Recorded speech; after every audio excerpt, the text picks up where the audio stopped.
बिस्मिल्लाहिर्रहमानिर्रहीम। अस्सलामुअलैकुम।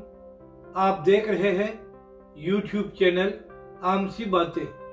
अल्लामा साद हुसैन रिजवी का बड़ा ऐलान, तहरीक लब्बैक एक बार फिर मैदान सजाने को तैयार है। इस वीडियो में हम इसी के मुतालिक बात करेंगे। 16 दिसंबर को खानीवाल में ज़िमनी इलेक्शन हो रहा है। बाकी जमातों की तरह तहरीक लब्बैक भी इसमें हिस्सा ले रही है।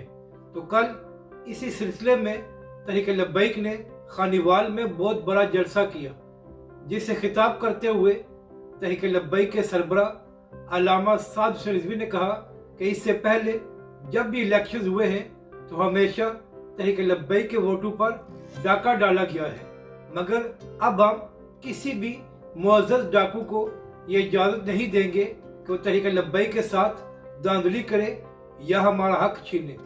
अल्लामा साद हुसैन रिजवी ने कहा कि अगर इस बार किसी ने सोचा भी कि तहरीक लब्बैक के साथ हम धांधली करेंगे तो तहरीक लब्बैक एक बार फिर मैदान सजाने को तैयार है और हम 365 दिन भी बैठेंगे, लेकिन अपना हक लिए बगैर वापस नहीं जाएंगे। तो अल्लामा साद हुसैन रिजवी ने उन तमाम लोगों को एक पैगाम दिया है जो हमेशा तहरीक लब्बैक के साथ धांधली करते हैं कि अब ऐसा सोचना भी नहीं।